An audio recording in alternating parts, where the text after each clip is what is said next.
Hey, Christy. Hi, Chris. How are you today? I'm doing good. Today we want to talk a little bit about emotionally focused therapy. It's the model that we both use. Love it. Mostly with Yes. clients. I occasionally we wander into Gottman territory. Yes, we do. But we both like emotionally focused therapy. But you said someone was asking you something the other day. Do you remember what it was? No. What's the big deal about E.F.T? Yes. What's the big deal about E.F.T and emotions? Like, what makes that so relevant? Yeah. Well, what'd you tell that person? Emotions are the core. Sue Johnson says emotions are the key agent to lasting change. And when we dig down into those emotional areas of ourselves and the interactions between us, that's where we find understanding and change and movement.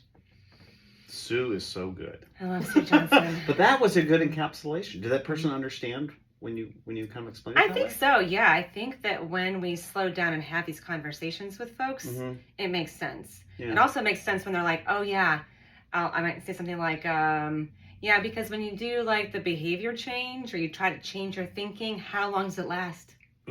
About 2 weeks. Everyone. Wow. Says, yeah. I'd not heard that way. That's good. I always thought that, everybody's got emotions, and that's one reason why I think emotionally focused therapy and the communicating part with E.F.T, where you kind of start to learn how to express those emotions, maybe tap into what they are. And then something that's been hammered into, I think, both of us over time has been 2 ways to increase trust are emotional intimacy and physical intimacy. Yes. Right? So trying to get people to be able to express, that's the physical intimacy is a whole other conversation. Yes, we'll have that later. It's a good one. Yeah. But the emotional intimacy can sometimes be accessed by the questions that therapists ask, right? Yes. So if you are asking that cliche question, how does that make you feel? Right? Like people are used to hearing that, and sometimes you can actually get a good answer, but there are some sort of EFT-centric questions which will help deepen the emotion. What ones do you like? Yes.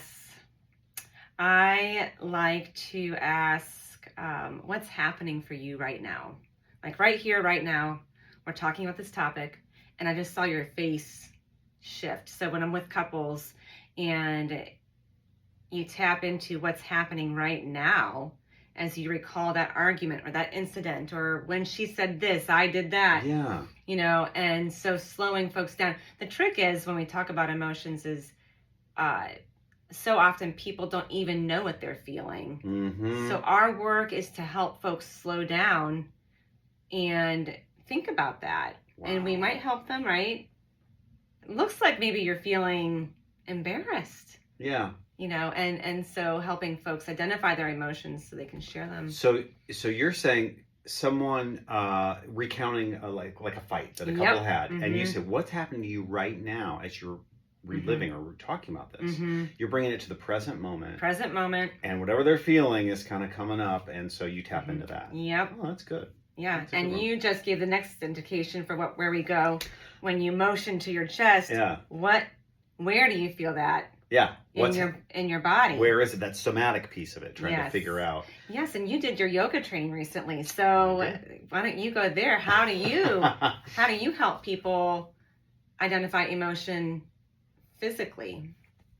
Well, there's an element of, it's not the power of suggestion, but sometimes if people aren't used to saying, this is what's happening, this is where I feel it, you might say, maybe your face gets red, or maybe you feel it in the pit of your stomach. And usually people will say, I am feeling that right now, right here, or my breathing's getting faster, something like that. So there's a little bit of guidance. I don't think it's overly suggesting. In fact, if you're in the middle of telling someone, you feel it in their stomach, someone will be like, no, like, they know what it is. I get the taste of copper pennies in my mouth or something like that. So it really can help people make these connections. It's amazing when you go there that people realize, I am feeling that. Something is happening to my body. My face turns red and hot. Or, And so as we know from Bessel van der Kolk's book, The Body Keeps the Score about trauma, highly recommended reading material. All right, so we got time probably for one more. Okay. So like the rule of threes. The one other one that I like is it's okay to say I don't know. What is it like to not know? That's a tough one for me personally. Well, why? Why is that? Well, I'm a pursuer. My husband's an avoider. And so my husband Oh. oftentimes says, I don't know. I don't know. Ah. I don't know. Oh my gosh. And so it's like, thank you for your honesty that you Yes. don't know, but what's it like to What's not it like to know? not know? Oh my gosh.